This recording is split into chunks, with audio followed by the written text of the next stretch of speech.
সুদামা ডাকছে সুদামাকে, শোন এদিকে আয়, এদিকে আয়, তুই তো আমাকে ভালোবাসিস তাই না, তবে আজ আমার জন্য একটা কাজ করে দিতে হবে। দেখুন কেমন করে সাজা দিচ্ছে মা সুদামাকে।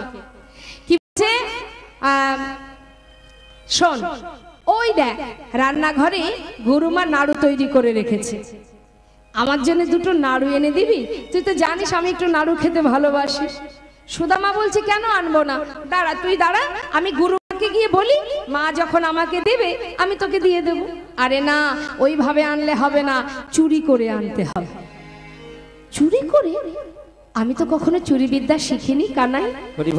আমার গুরুদেব আমাকে বলেছে যে তুমি যখন বেদ শিক্ষা গ্রহণ করছো, অর্থাৎ মুখে কোনোদিন তুমি মিথ্যা কথা বলবে না। তাই আমি তো গুরু মিথ্যা কথা বলতে পারবো না, আর চুরি বিদ্যা আমি শিখিওনি, আমি চুরি করতেও পারবো না। তুই একটু দাঁড়া, আমি গুরুমাকে গিয়ে বলি, মা দিলেই তো তোকে দিয়ে দেব। ও, এই তোর বন্ধুত্ব, এই তোর ভালোবাসা, এই নাকি এত ভালোবাসিস, আমার জন্য নাকি প্রাণ দিয়ে দিতে পারিস, আর দুটো নাড়ু এনে দিতে পারবি না? যেই না বলা সুদামা বলছে ঠিক আছে তুই বস, আমি দেখছি। কানাই, আমি জীবনে কোনোদিনই চুরি করিনি ভাই, শুধু আজ তোর জন্য চুরি করতে যাব। তবে একটা কথা, যদি গুরুমা আসে আমাকে একটু সাবধান করে দিস, কেমন? বেশ। কানাই বসে আছে দরজার কাছে, আর সুদামা ভিতরে গেছে নাড়ু চুরি করতে। কার জন্য মা? গোবিন্দের জন্য, সখা কানাইয়ের জন্য। এখন নাড়ুর পাত্রে গিয়ে যেই না দুটো নাড়ু হাতে তুলেছে, সঙ্গে সঙ্গে কানাই ডাকছে, গুরুমা, ও গুরুমা, শিগগিরই এসো। তুমি মনে করো আমি তোমার ঘরে নাড়ু চুরি করে খাই? আজ হাতে নাতে প্রমাণ, ওই দেখো কে নাড়ু চুরি করে খায়। যেই না বলা, সুদামা ঘর থেকে কাঁপতে কাঁপতে বাইরে এসে সেই নাড়ু দুটো ফেলে দিয়ে কানার সামনে দাঁড়িয়ে কাঁদছে, আর বলছে, কানাই, এ তুই কি করলি ভাই? আমাকে গুরুমার কাছে অকারণে চোর বানিয়ে দিলি। আমি তো তোকে আগেই বলেছি আমি চুরি করতে জানি না। বল কানাই, কি অপরাধ করেছিলাম আমি তোর কাছে? আমি তো তোর জন্য চুরি করতে গিয়েছিলাম, কেন মায়ের কাছে আমাকে চোর করে দিলি কানাই? আমার মা বলে তুই নাকি ভগবান, তোর কাছে যে যা চাই তুই নাকি তাকে তাই দিস। আজ যখন অকারণে তুই মায়ের কাছে আমাকে চোর করে দিলি, এই গুরুপাটে দাঁড়িয়ে আমি তোর সামনে প্রতিজ্ঞা করলাম, জীবনে যত কষ্ট যত দুঃখই আসুক না কেন, আমি যদি দারিদ্রতার অন্ধকারে ডুবে মরেও যাই, আমি কোনোদিন তোর কাছে দুহাত পেতে কিছু চাইব না কানাই। কানাই সঙ্গে সঙ্গে বলে উঠলেন, সুদামা, তাহলে আমিও প্রতিজ্ঞা করলাম, যতদিন তুই আমার কাছে কিছু না চাইবি আমিও তোকে কিছু দেব না। দুইজনের মধ্যে প্রতিজ্ঞা হয়ে গেল মা। কিছুদিন পর গুরুদেব বললেন, তোমাদের শিক্ষা সম্পূর্ণ হয়ে গেছে, এবার তোমরা আপন ঘরে ফিরে যেতে পারো। যে যার মতো সবাই ঘরে চলে গেল, কিন্তু কৃষ্ণ আর বৃন্দাবনে যায়নি। সেখান থেকে চলে গেল কোথায়? দ্বারকা। সেই দ্বারকায় গিয়ে সেখানে রুক্মিণী সত্যভামাকে বিবাহ করে রাজা হয়ে বসে রইলেন ভগবান কৃষ্ণ। আর এদিকে সুদামা দেখতে দেখতে বড় হয়েছে মা, বিবাহের বয়স হয়েছে। আপন ঘরে ফিরে আসবার পর মটুক মুনি, তার মনে বড় আনন্দ, কেন? ছেলে মস্ত বড় পণ্ডিত হয়েছে। গ্রামে সবাইকে ডেকে ডেকে বলে, দেখো তোমাদেরও তো ঘরে সন্তান আছে, কিন্তু আমার ছেলের মতো ছেলে কয়জনার আছে? সবাই বলে, গ্রামবাসী বলে, ঠিকই তো, তোমার ছেলের মতো ছেলে কেউ নেই, সে তো মস্ত বড় পণ্ডিত, সে বিপ্র, তাই তোমার সন্তানের মতো সন্তান খুব কমই আছে। গর্বে বাবার বুক ভরে যায়, সন্তান ভালো কিছু করলে সব মা বাবারই একটু অহংকার হয়। তা ছেলের উপযুক্ত বিবাহের বয়স হয়েছে বলে একটা সুকন্যার সন্ধান করে সুদামার বিবাহ দিল। নিতাই গৌর হরিবোল হরিবোল। মায়েরা উলুধ্বনি।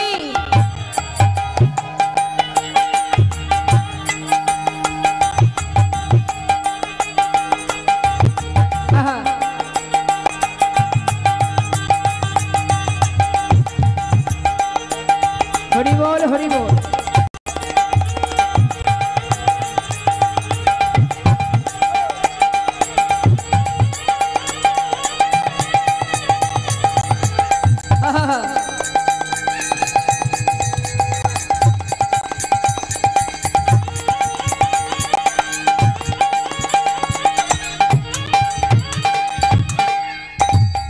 নতুন বউ ঘরে এসেছে, একটু উলুধ্বনি তো দরকার, তাই না? এখন বাড়িতে বউ এসেছে, আনন্দ ধরছে না। আর সুদামা কাজ কি? সুদামা ওই গ্রামের ভিতরে একটা পাঠশালা আছে, সেখানে ছোট ছোট বাচ্চাদের শিক্ষা দিয়ে যা করি পায় তাতে সংসারটা সুন্দরভাবে চলে যায়। বিবাহ হলো, সন্তান হলো, পরিপূর্ণ সংসার, আনন্দ ধরে না। কিন্তু ভগবান একটু একটু করে ভক্তকে পরীক্ষা করে। এবার দেখুন তার প্রমাণ। সুদামাকে পদে পদে পরীক্ষা করতে শুরু করলেন গোবিন্দ। নিতাই গৌর হরি বল। কিভাবে পরীক্ষা করছে? শুধুমাত্র সুদামা নয়, ভগবান প্রত্যেকটা জীবকে পদে পদে পরীক্ষা করে। কেউ বুঝতে পারে, কেউ পারে না। কি করছে?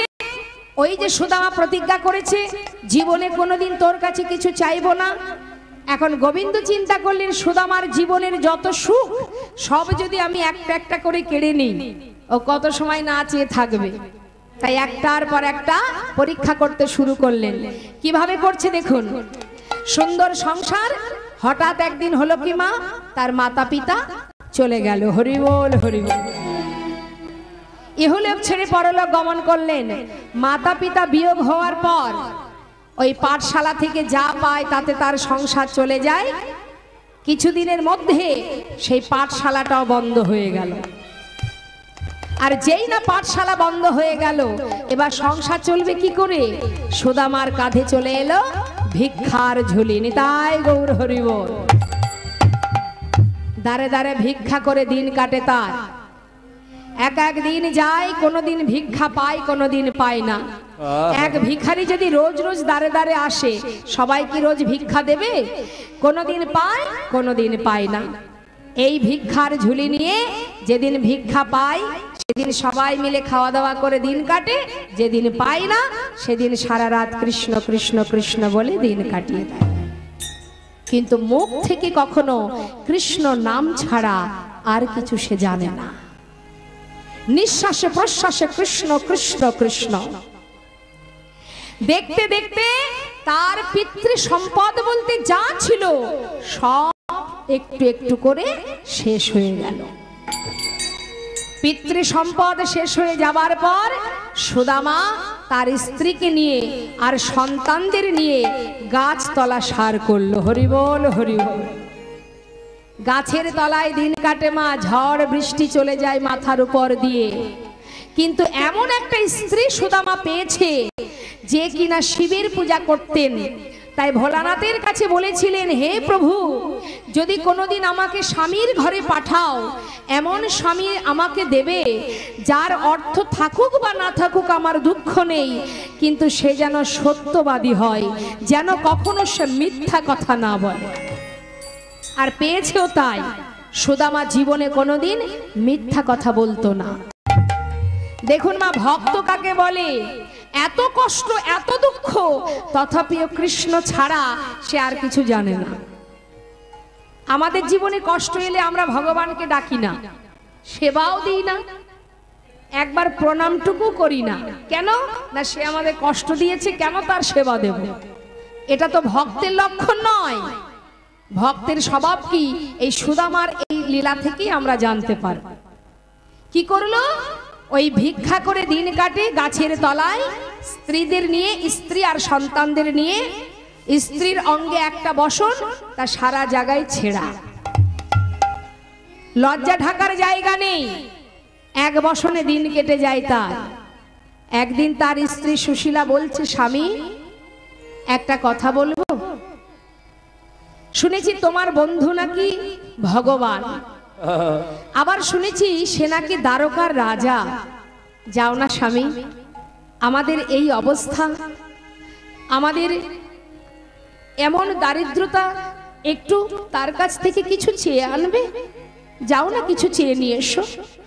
সুদামা বললে, দেখো সুশীলা, যা বলেছো বলেছো, বলো না, কারণ আমি প্রতিজ্ঞাবদ্ধ, আমি জীবনে যদি না খেয়ে মারাও যাই আমি কোনোদিন কানার কাছে হাত পাততে পারবো না, কারণ আমি গুরুকুলে প্রতিজ্ঞা করেছি।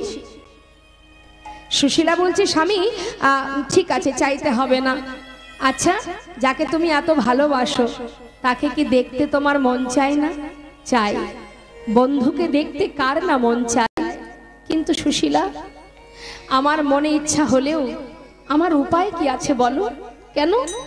যাও না, তুমি তোমার বন্ধুকে দেখে এসো। সুশীলা, তুমি আমার মনের কথা বলেছ, কিন্তু জানো তো এত বছর পর আমি বন্ধুর কাছে যাব, আমি খালি হাতে কেমন করে যাব বলো? কোনো বন্ধু যদি বন্ধুর বাড়ি মাঝে সাঝে যায়, খালি হাতে গেলেও কোনো ব্যাপার থাকে না, কিন্তু এত বছর পর আমি যাব, আমি কি করে খালি হাতে যাই বলো? সুশীলা বলছে স্বামী, আমি যদি কোনো উপায় করে দিই তুমি যাবে? যাও না, এত কষ্ট পাচ্ছ, এত দুঃখ পাচ্ছ, যার নাম সর্বদাই নিঃশ্বাসে প্রশ্বাসে জপ করছো, যদি তার বদনটা একবার দেখতে পাও একটু হলেও তো শান্তি পাবে।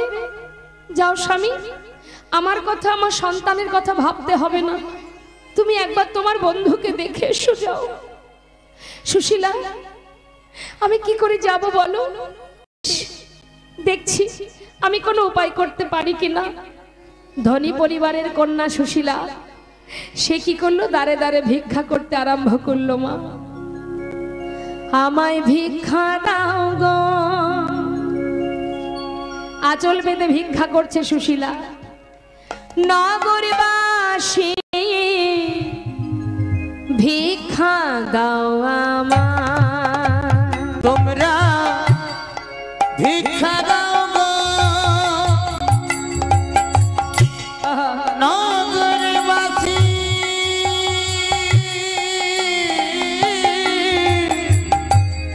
ভিক্ষা দাও আমায়।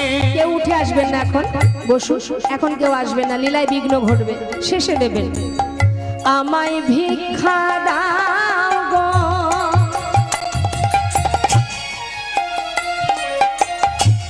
নগরবাসী ভিক্ষা দাও আমায়, তোমরা ভিক্ষা দাও গো।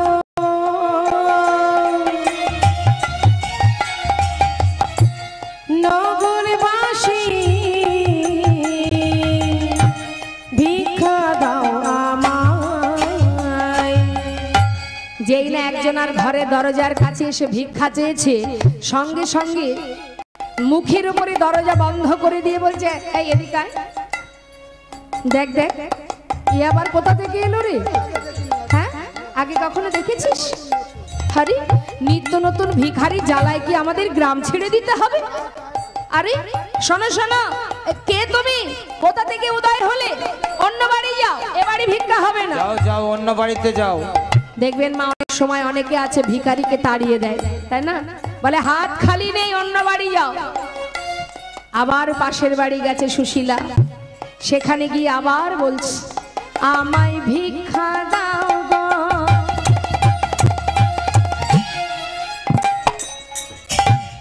নগরবাসী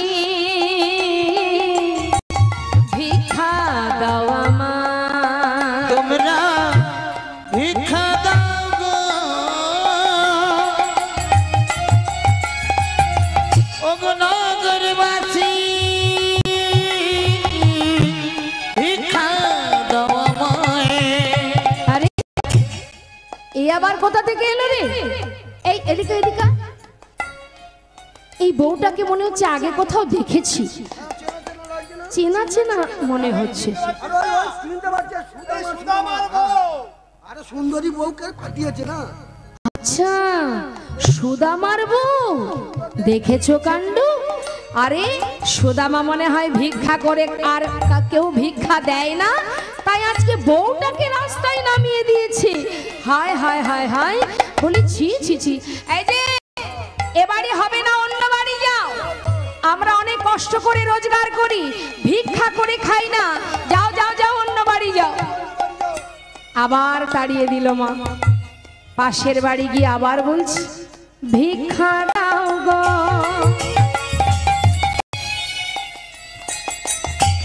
নগরবাসী ও গো ভিক্ষা দাও আমায়, তোমরা ভিক্ষা দাও গো, নগরবাসী ভিক্ষা দাও আমায়। শোনো শোনো, আমার স্বামী একজন সত্যবাদী, সে কোনোদিন মিথ্যা কথা বলে না, আর আমি তার স্ত্রী, আমিও তোমাদের মিথ্যা বলছি না। আজ যে ভিক্ষা করতে এসেছি কেন জানো? আজকের ভিক্ষায় আমি যা পাবো সেই ভিক্ষার একটা দানাও আমার স্বামী খাবে না, আমিও খাবো না, আমার সন্তানরাও খাবে না। আজকে যা তোমরা আমায় দেবে না, ওগো তোমাদের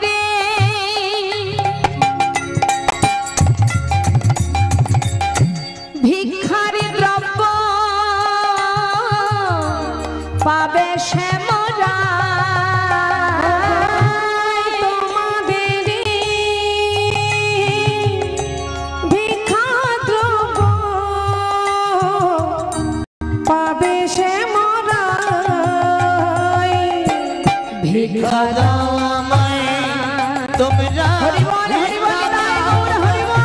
নগরবাসী ভিক্ষা দাও আমায়, একবার ভিক্ষা দাও আমায় তোমরা, ভিক্ষা দাও আমায়। যেই না বলেছে তোমাদের ভিক্ষার দ্রব্য পাবে শ্যামরাই, তখন এক গ্রামে তো বিভিন্ন রকমের মানুষ থাকে মা, যারা কৃষ্ণ ভক্ত, তারা মনে মনে চিন্তা করছে যাক সুদামার স্ত্রী নিশ্চয়ই মিথ্যা বলবে না, তাহলে আজকে যদি আমরা ভিক্ষা দিই, সেই ভিক্ষা যদি গোবিন্দ সেবায় লেগে যায়, তাহলে আমাদের জনম ধন্য হবে। তাই চার বাড়ি থেকে চার মুষ্টি চিড়ে ওই সুদামার স্ত্রীর আঁচলে দিয়ে গেল, আর সেই চিড়েগুলো নিয়ে ঘরে এসে নিজের অঙ্গে যে বসনটা আছে মা, তার থেকে কিছুটা অংশ ছিঁড়েছে, ছিঁড়ে তার ভিতরে পুটুলি বেঁধেছে, পুটুলি বেঁধে স্বামীকে দিয়ে বলছে স্বামী এই নাও ধরো, যাও যাকে তুমি এত ভালোবাসো তাকে একবার দেখে এসো, আর তুমি তাকে বলো দেবার মতো আমার আর কিছু নেই, এই ভিক্ষা করে যতটুকু এই চিড়ে পেয়েছি পুরোটাই আমি তার জন্য বেঁধে দিলাম, একটা দানাও তুমিও খাবে না, আমিও খাবো না, সন্তানও খাবে না, যার জন্য ভিক্ষা করেছি একমাত্র সেই সেবা করবে, যাও স্বামী দেখে এসো তাকে। ওমা সুদামার আনন্দ ধরছে না, আনন্দে দুটি নয়ন দিয়ে বাড়ি বরিশন হচ্ছে, চিড়ের পুটুলিটা বুকের মধ্যে করে নিয়ে ছুটতে ছুটতে চলেছে দ্বারকায়। সারা গায়ে নোংরা দুর্গন্ধ, গায়ে আছে পাগলের ন্যায় একটা ছিন্ন বসন, এই বসনটা পরিধান করে যাচ্ছে সুদামাকে নিয়ে, সুদামার কাছে, আর আহা কৃষ্ণের কাছে সেই চিড়ের পুটুলিটা নিয়ে, আর ডাকতে ডাকতে যাচ্ছে একবার দেখা দে রে ভাই কানাইয়া, দেখা দে আমায়, একবার দেখা দে রে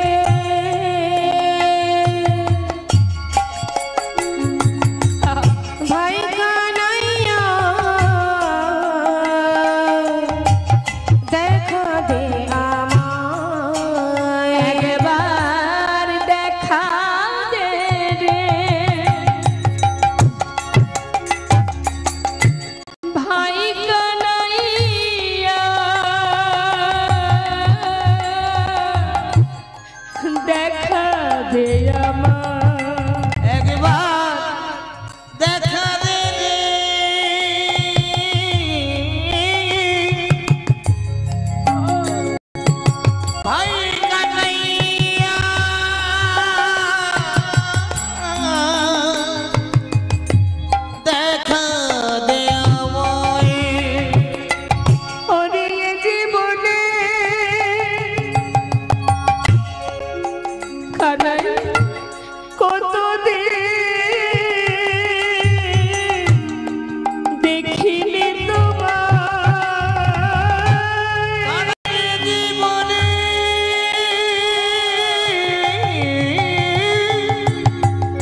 দেখিনি তোমায়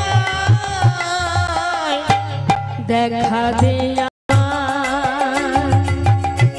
দেখা দে রে ভাই কানাইয়া, দেখা দে আমায়। একবার দেখা দে আমায়, একবার দেখা দে আমায়, একবার দেখা দে আমায়। বৃন্দাবন থেকে দ্বারকা কত দূর, পথের মাঝখানে বিশ্রাম করছে, হাঁপিয়ে উঠেছে। এদিকে ভগবান কৃষ্ণের পাশে বসে আছে রুক্মিণী। রুক্মিণী বলছে গোবিন্দকে, স্বামী তোমার ভক্ত পথের ধারে দাঁড়িয়ে কাঁদছে, তুমি কি একবার পারছো না তার সামনে গিয়ে দাঁড়াতে, যে তোমার জন্য পাগলের ন্যায় ছুটে আসছে? বলো স্বামী, কেন তুমি নিষ্ঠুরের ন্যায় এইভাবে বসে আছো? গোবিন্দ বলছে, রুক্মিণী আর একটু অপেক্ষা করো, এতদিনের সাধনা আমার পূর্ণ হতে চলেছে। আমার সখা যত সময় আমার দ্বারে না দাঁড়াবে আমি তো যেতে পারবো না, একটু অপেক্ষা করো রুক্মিণী। এত পথ যখন এসেছে আমার বন্ধু অবশ্যই আমার দ্বারে এসে দাঁড়াবে, একটু অপেক্ষা করো।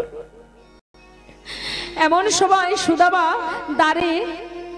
দ্বারকায় পৌঁছে বিশাল রাজপ্রাসাদ দর্শন করে ভয়ে ঠক ঠক করে কাঁপছে আর মনে মনে বলছে, আমার বন্ধু এত বড় রাজ্যের রাজা, হরিবল হরিবল, এত বড় রাজ্যের রাজা আমার বন্ধু, কিন্তু আমি তো দিনহীন কাঙাল, আমি তো ভিখারি, আমার কথা কি ওর মনে আছে?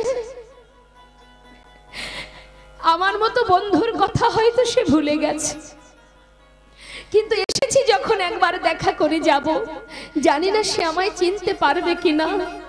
কিন্তু আমার বন্ধু সে হলো রাজা, রাজভোগ সেবা করে, রাজ সুখে দিন কাটায়, আমার এই শুকনো চিড়ে আমি তাকে দেব কেমন করে? না না, আমি দিতে পারবো না। তাই চিড়ের পুটুলিটা লুকিয়ে রেখেছে মা। কেন? কানাইকে দিতে পারবে না, কারণ সে তো রাজভোগ সেবা করে। ডাকতে ডাকতে দ্বারে এসে দাঁড়িয়েছে, দ্বারে এসে জিজ্ঞাসা করছে দাঁড়িকে, এই দাঁড়ি, এখানে কি আমার কানাই থাকে? दारी जिज्ञासा करछे कौन हो तुम, कहाँ से आए हो, तुम्हारा नाम क्या है? সুদামা বলছে দেখ তুই শুধু আমাকে চিনবি না, আমি বৃন্দাবন থেকে আসছি, শুধু একবার বল না এখানে কি কানাই থাকে? दारी बोलছে देखो इधर कोई दाना कानाई बनाई नहीं है, ये जो हमारा राजा है ना उसका नाम है कृष्ण। दारी যেই কানাই সেই তো কৃষ্ণ, আমাকে ভিতরে যেতে দে, আমি ভিতরে যাব, একটু ভিতরে যেতে দে। ঘাড় ধাক্কা দিয়ে বাইরে সরিয়ে দিলেন। যেই না সরিয়ে দিলেন সুদামা বলছে দেখ দাঁড়ি, আমাকে যদি ভিতরে যেতে না দিস তাহলে আমি আমার বন্ধুর সঙ্গে দেখা করতে পারবো না। লীলার পাশে দাঁড়িয়ে মহাজন বলছে দেখো দেখো এ গরিবি, কি বললেন? একবার গিয়ে বলো যে তার বন্ধু এসেছে তার দ্বারে বহু আশা নিয়ে, তার না আছে মাথায় রাজমটুক, না আছে সারা অঙ্গে রাজপ্রসাদ, একটা ছিন্ন বসন পরিধানে এক দিনহীন পাগল এক কাঙাল এসেছে যার নাম হলো সুদামা। দাঁড়ি কি করলেন? তাড়াতাড়ি করে সুদামাকে বাইরে রেখে বললেন তুমি বাইরে থাকো, আমি ভিতরে গিয়ে রাজার কাছ থেকে অনুমতি নিয়ে তবেই তোমাকে নিয়ে যাব। রাজা যদি অনুমতি করে তবেই যেতে পারবে, না হলে পারবে না। এখন ভিতরে যাচ্ছেন দ্বারপাল, আর এদিকে রুক্মিণী সত্যভামা তারা গোবিন্দকে সোনার সিংহাসনে বসিয়ে সবে মাত্র তার অঙ্গে রাজবেশ পরিধান করাবে, মানে পোশাক পরাবে মা, হ্যাঁ রাজবেশ পরিধান করাবে বলে এবার নানাবিধ অলংকার নিয়ে এসে বসেছে, সাজাচ্ছে সুন্দর করে। আমরাও একবার মনের সুখে আমার গোবিন্দকে সাজিয়ে নিই। হ্যাঁ, কত সুন্দর পদাবলিতে আজ আমরা আমাদের অন্তর মন্দিরে গোবিন্দকে বসিয়ে সাজাবো। কেমন ভাবে? সাজা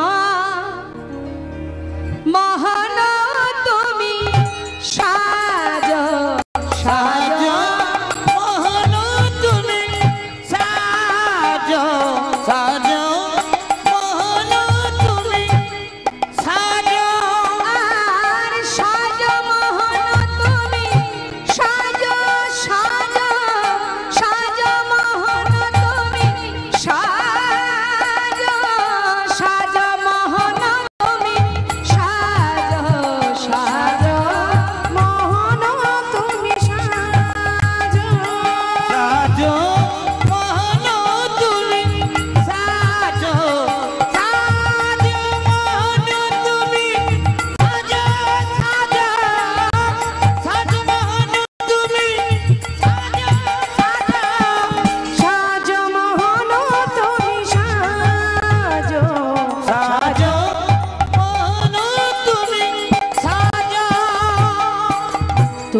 চির সুন্দর চিরভিলাষী তুমি চির সুন্দর চিরবিলাসী মাথে শিখি পাখা হাতে লয়ে বাঁশি তুমি চির সুন্দর চিরবিলাসী মাথে শিখি পাখা হাতে লই বাঁশি গোকুলের কান্হা ব্রজেতে শ্রীকৃষ্ণ গোকুলের কান্হা ব্রজেতে শ্রীকৃষ্ণ নব নব রূপে তুমি আয়ো সাজো মোহন তুমি সাজো সাজো মোহন তুমি সাজো ও সাজো মোহন তুমি সাজো সাজো সাজো মোহন তুমি সাজো সাজো তুমি সাজো সাজো মোহন তুমি সাজো অন্তর মন্দিরে একবার ধর্মরতি অন্তর মন্দিরে ধর্মরতি প্রাণেরই প্রদীপে তোমা কহিব আরতি অন্তর মন্দিরে ধর্মরতি প্রাণের প্রদীপ করি রথি গোকুলে কান্হা ব্রজেতে শ্রীকৃষ্ণ গোকুলে কান্হা ব্রজেতে শ্রীকৃষ্ণ শ্রীমতী যে পূজারিণী আজ সাজ মোহন তুমি সাজো মোহন তুমি সাজো সাজ মোহন তুমি সাজ সাজ সাজ মোহন তুমি সাজ সাজ সাজো মোহন তুমি সাজো সাজো মোহন তুমি সাজো আমা সাজানো হলো সুন্দর করে রাজবেশ পরিধান করাচ্ছে এমন সময় রাজা সম্মুখে এসে দাঁড়ালো সেই দুয়ারপাল মহারাজ আপনার দ্বারে এক দিনহীন কাঙাল এসেছে সে আপনার কাছে দেখা করতে চায় ভগবান বললেন কে সে দিনহীন কাঙাল নাম কি তার নাম নাকি সুদামা যেই না বলেছে সুদামা আর কি গোবিন্দ থাকতে পারে মা হ্যাঁ সেই সুদামার কথা শুনে যার অপেক্ষায় এতদিন বসেছিল সুদামার কথা যেই না শুনেছে সর্বস্ব ফেলে এবার গোবিন্দ ছুটতে ছুটতে যাচ্ছে কনক প্রচঙ্কে কৃষ্ণ ছিল বসিয়া কনক প্রচঙ্কে কৃষ্ণ ছিল বসিয়া ভাইয়া চলিল দেখো সুদামা শুনিয়া ভাইয়া চলিল দেখো সুদামা শুনিয়া ভাইয়া চলিল দেখো সুদামা শুনিয়া ধে ধে চলিল ধে ধে চলিল ধে ধে চলিল ধে ধে চলিল সুদামা সুদামা শুনে ধে ধে চলিল সুদামা সুদামা শুনে ধে ধে চলিল ভাইয়া চলিল দেখো সুদামা শুনিয়া ভাইয়া চলিল দেখো সুদামা শুনিয়া সুদামা সুদামা কিন্তু বাইরে দাঁড়িয়ে আছে মা আর কানার কণ্ঠ পেয়ে সুদামার নয়নের জলে বুক ভাসিয়ে কাঁদছে ছুটে এসে কানাইকে বুকের মধ্যে জড়িয়ে ধরেছে দ্বারকাবাসী দেখে অবাক এ কি এত বড় রাজা আমাদের সেই রাজা কিনা একটা পাগলকে জড়িয়ে ধরেছে আমাদের রাজার মন তাহলে কত বড় যে একটা ভিখারি পাগল কাঙাল তাকেও এত ভালোবাসে সবাই অবাক দৃষ্টিতে তাকিয়ে আছে আর সুদামাকে জড়িয়ে যেই না ধরেছে সুদামা বলছে কানাই আমাকে ভুলে যাসনি ভাই এখনো মনে রেখেছিস আমি তো ভেবেছিলাম বোধহয় তুই ভুলে গেছিস কানাই বলছে সুদামা কি করে ভুলবো তোকে এ কথা তুই কেন বলছিস আয় আমার সঙ্গে আয় সুদামা বলছে কানাই আমাকে ছেড়ে দে, দেখ তোর সারা গায়ে রাজবেশ পরিধান করা আর আমার গায়ে কত নোংরা বসন, তোর গায়ে নোংরা লেগে যাবে, আমায় ছেড়ে দে কানাই। আরে দাঁড়া, এতদিন পর এলি, আমাকে একটু ভালো করে জড়িয়ে আলিঙ্গন করতে দে। ভালো করে জড়িয়ে ধরে বলছে সুদামা চল চল ভিতরে চল। সুদামা বলছে আমি যাব না কানাই, তোকে দেখবো বলে এসেছিলাম, আমার স্বাদ মিটে গেছে, এবার আমাকে বিদায় দিয়ে আমি চলে যাই। হ্যারি এ আবার কেমন কথা? হ্যারি চল বলছি, আমার সঙ্গে চল। জোরপূর্বক ধরে নিয়ে যাচ্ছে। সুদামা বলছে দেখ হ্যারি, এই কানাই ভিতরে রাজরানী আছে। আস্তে আস্তে আস্তে, ভিতরে রাজরানী আছে, আমার সারা গায়ে নোংরা দুর্গন্ধ, আমি কি করে যাই বল? ভগবান কৃষ্ণ বলছে চেয়ে দেখ, ওই দেখ বরণডালা হাতে করে নিয়ে দাঁড়িয়ে আছে তোকে বরণ করবার জন্য, আয় আমার সঙ্গে। সুদামাকে নিয়ে গিয়ে রুক্মিণী সত্যভামা বরণ করলেন। তারপর সুদামাকে বসালো কোথায়? সোনার সিংহাসন। সোনার সিংহাসনে সুদামা বসলেন। এবার স্বয়ং গোবিন্দ আমার সুদামার চরণ নিজে হাতে ধৌত করবে বলে রুক্মিণীকে বললেন, যাও রুক্মিণী সুদামার জন্যে সোনার থালা নিয়ে এসো। কারণ সুদামা হচ্ছে একজন পণ্ডিত, মস্ত বড় বিপ্র। আজ যখন সে এসেছে আমার ঘরে, আজ আমি তার চরণ সেবা করব। চিন্তা করুন মা, জীবনে কোনোদিন যার চেয়ার জোটেনি সে আজ বসেছে সোনার সিংহাসনে। ভগবানের কি কৃপা, নিজে হাতে গোবিন্দ ভক্তের চরণ সেবা করছে। সোনার থালাতে সুদামা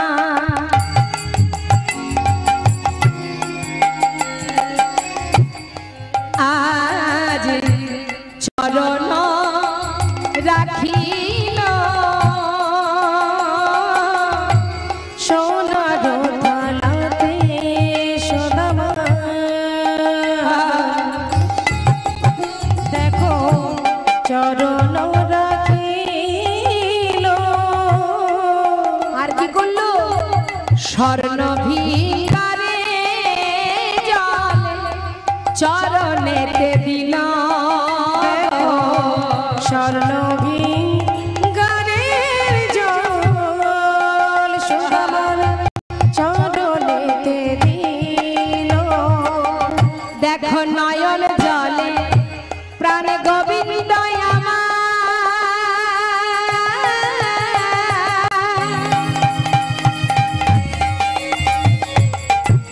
চরণ ধোয়ালো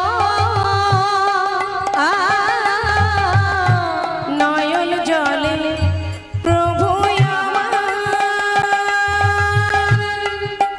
দেখো চরণ ধোয়ালো, জুড়ালো জুড়ালো বলে প্রভু কাঁদিতে লাগিল, জুড়ালো জুড়ালো বলে কাঁদিতে লাগিল। আজি আনন্দ ধরে না রে, ধরে না রে ভক্ত চরণ সেবা করে প্রভুর আনন্দ ধরে না রে, ভক্ত চরণ সেবা করে আনন্দ ধরে না রে। জোড়ালো জোড়ালো বলে কাঁদিতে লাগিল, জোড়ালো জোড়ালো প্রাণ কাঁদিতে লাগিল। চরণ দুটো সেবা করছে আর জিজ্ঞাসা করছে কানাই, দেখছি কি গো মা? চরণ থেকে রুধির ঝরছে। রুধির ঝরছে দেখে সুদামাকে বলছে, সুদামা এত পথ হেঁটে এসেছিস ভাই, চরণ থেকে কত রুধির ঝরছে তোর। নয়নে জলে গোবিন্দ চরণ ধৌত করছে আর মনে মনে ভাবছে, এমন বন্ধু কয়জনার হতে পারে যার নিজের দিকে কোনো লক্ষ্য নেই, কতক্ষণে আমাকে দেখবে বলে পাগলের ন্যায় ছুটে এসেছে। সুদামা এত পথ এলি, এত বছর পর এলি, আমার জন্য কোনো কিছু এনেছিস? ভগবান তো সবই জানে মা, সুদামা যে লুকিয়ে রেখেছে সেটাও গোবিন্দ জানে। সুদামা বলছে, জানিস কানাই, আমি তো ভিক্ষা করি, কোনো রকমে সংসার চালাই। ভেবেছিলাম কিছু আনবো, কিন্তু কিছু আনতে পারিনি ভাই। মনে মনে গোবিন্দ চিন্তা করলেন, সুদামা রে, তুই আমার জন্য এনেছিস কিন্তু আমাকে দিতে পারছিস না। ভাবছিস তোর আনা শুকনো চিড়ে আমি খাবো কেমন করে? তুই কি জানিস না ভক্ত ভালোবেসে আমাকে যাই দেয় আমি সেটাই অমৃতের মতো সেবা করি। বিদুরের ঘরের শাকন্ন যদি সেবা করতে পারি, সবরীর এঁঠো কুল যদি খেতে পারি, মা রাম অবতারে সবরী বনের ভিতরে বাস করত, তাকে সবাই ঘৃণার চোখে দেখত। আর সবরী প্রতিদিন পথের ধারে ফুল ছড়িয়ে রাখতো। কেন? এই ফুলের উপর দিয়ে রামচন্দ্র আসবে আমার ঘরে। বন থেকে কুল পেড়ে নিয়ে আসতো, কিন্তু কিভাবে পারতো? আগে নিজে খেয়ে দেখতো সেটা মিষ্টি না টক। যেটা মিষ্টি লাগতো সেটা অর্ধেকটা খেত আর অর্ধেকটা পাত্রে তুলে রাখতো। ওই এঁঠো ফুলই সেবা দিয়েছিল প্রভু রামচন্দ্রকে। নিতাই গৌর। তাই মাগো, ভগবান মনে মনে বলছি, সুদামা রে, আমার জন্য এনেছিস কিন্তু দিতে পারছিস না।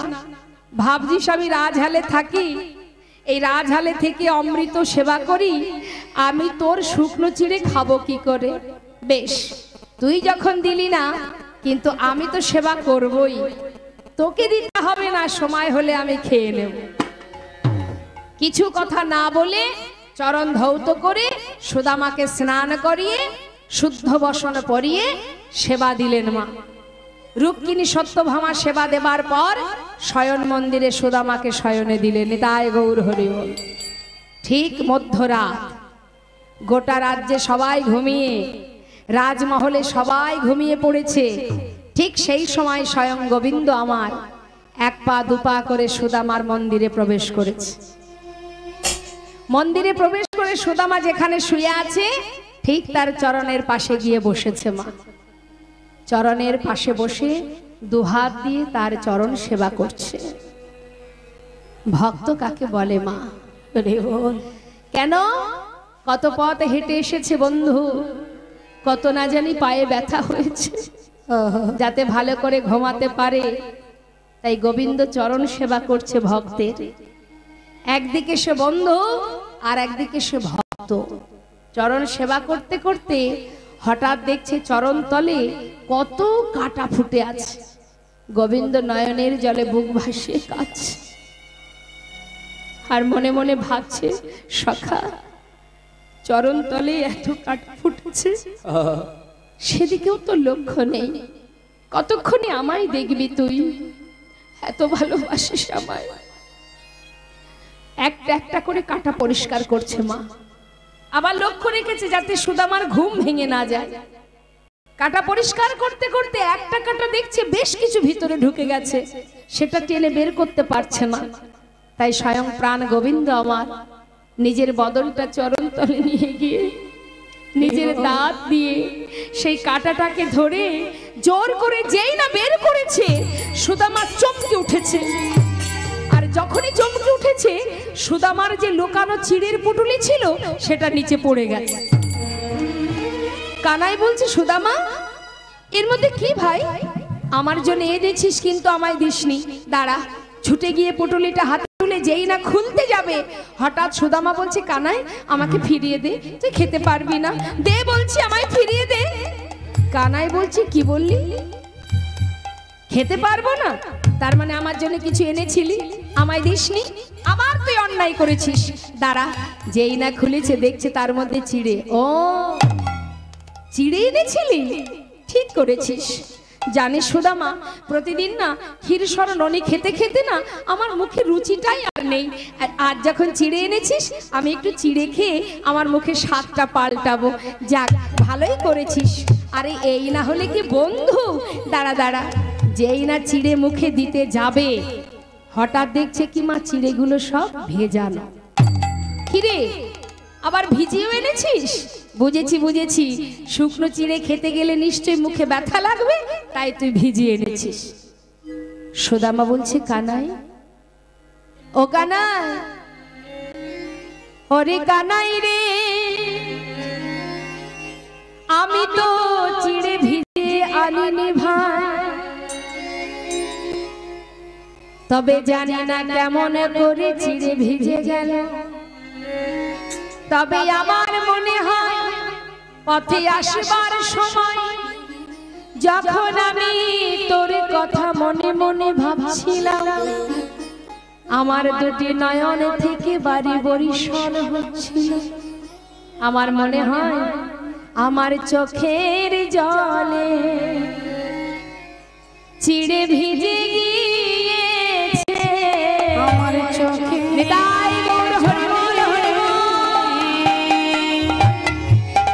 চিড়ে ভিজে গিয়েছে, আমি কেমন করে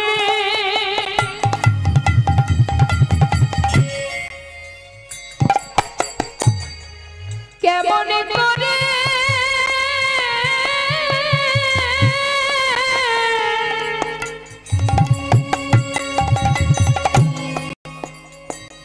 আমি তোরে দেব বাদনে,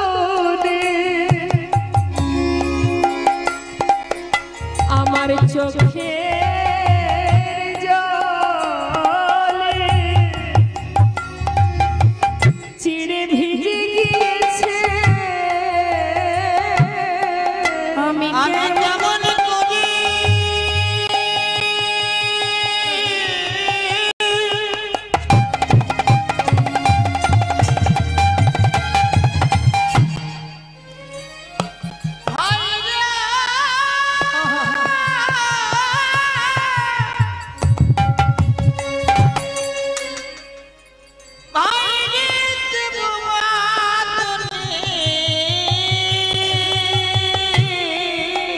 হরি বল। আমার চোখের জলে চিড়ে ভিজে গিয়েছে,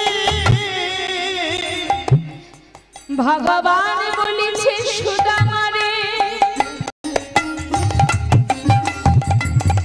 এই জগতে সবাই ক্ষীর শরণী মাখন সেবা দেয়,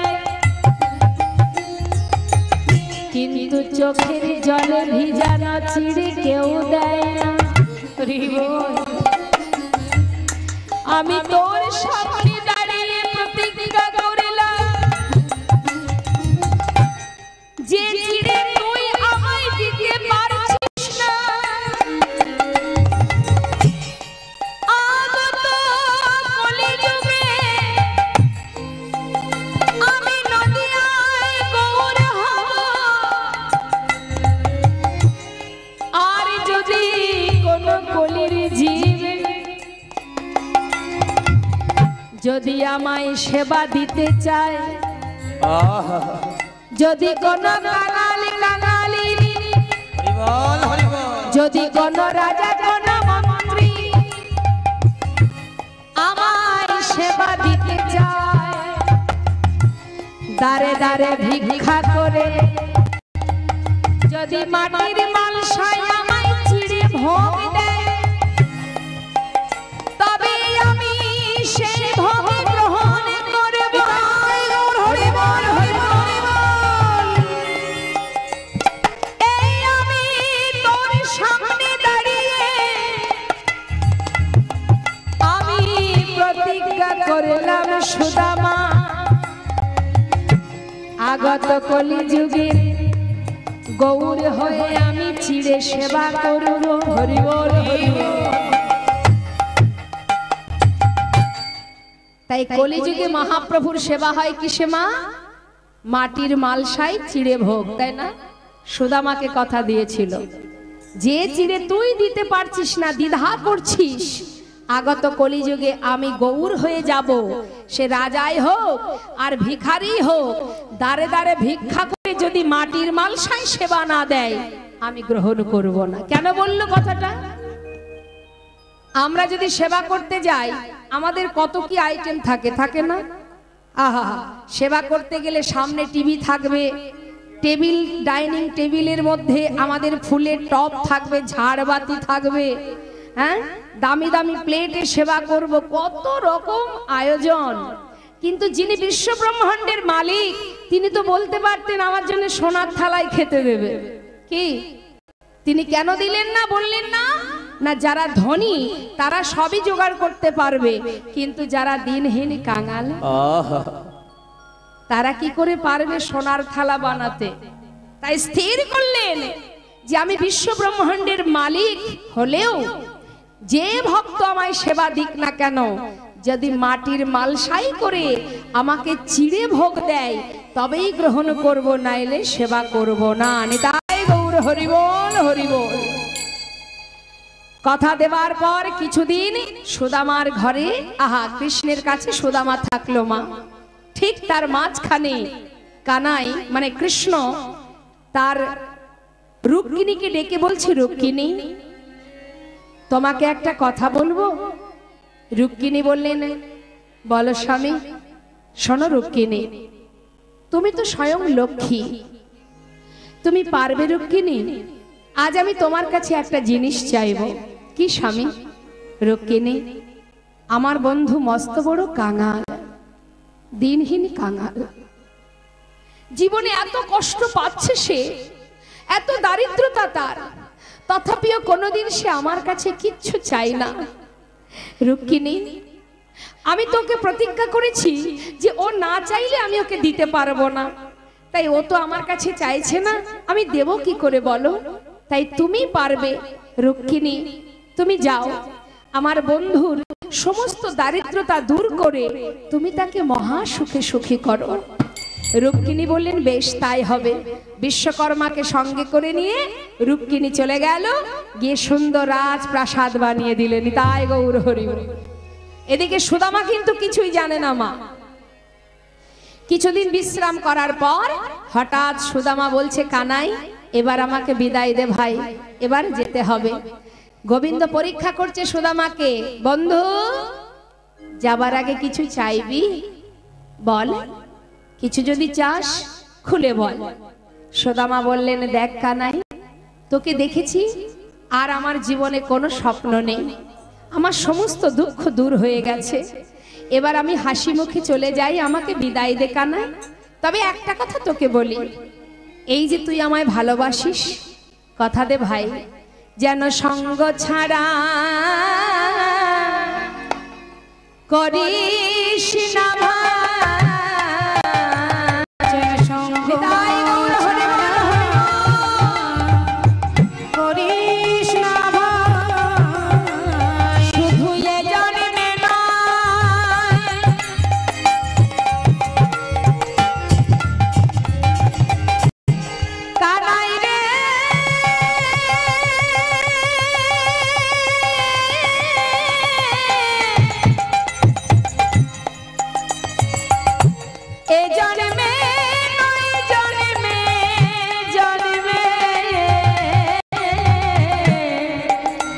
যেন সঙ্গ ছাড়া করিস না ভাই, শুধু এ জন্মে না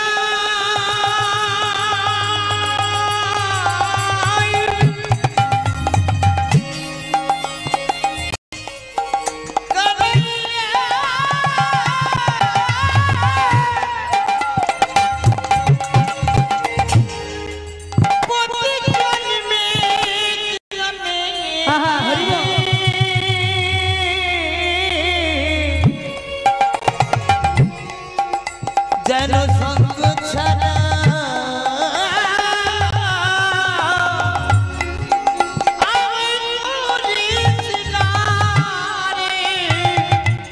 আমি আর কিছু চাই না কানাই, যেন সঙ্গ ছাড়া করিস না, আর কিছু চাই না করিস না ভাই, আর কিছু চাই না কানাই, ছাড়া করিস না ভাই, আর কিছু চাই না কানাই, ছাড়া করিস না ভাই, সঙ্গ ছাড়া করিস না ভাই। কি বললেন? আমি আর কিছু চাই না, যেন তোর সঙ্গ ছাড়া আমায় করিস না। কানাই বলে সুদামা আমি তোকে বলছি তোর কোনো দুঃখ থাকবে না, তুই এবার আয়, যা ভালোভাবে সাবধানে যাস। সুদামাকে পাঠিয়ে দিল মা।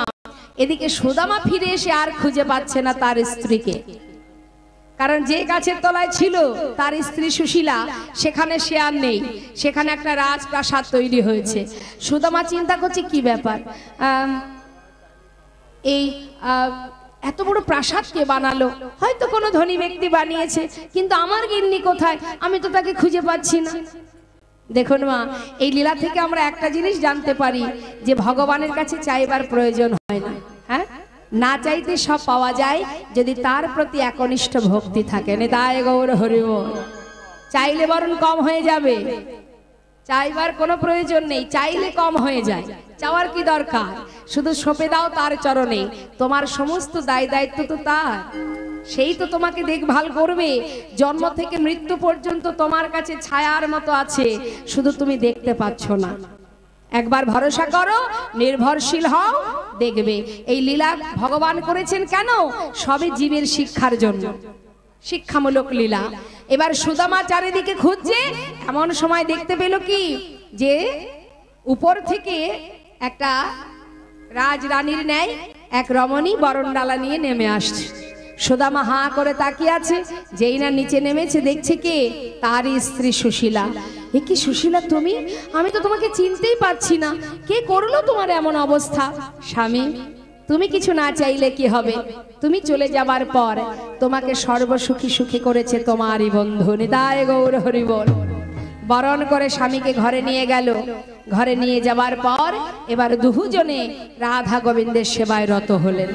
জয় নিতাই জয় গৌরে। সুদামা আর সুশীলা দুজনে ভক্ত ভগবানের লীলা আমরা এখানেই বিশ্রাম রাখবো।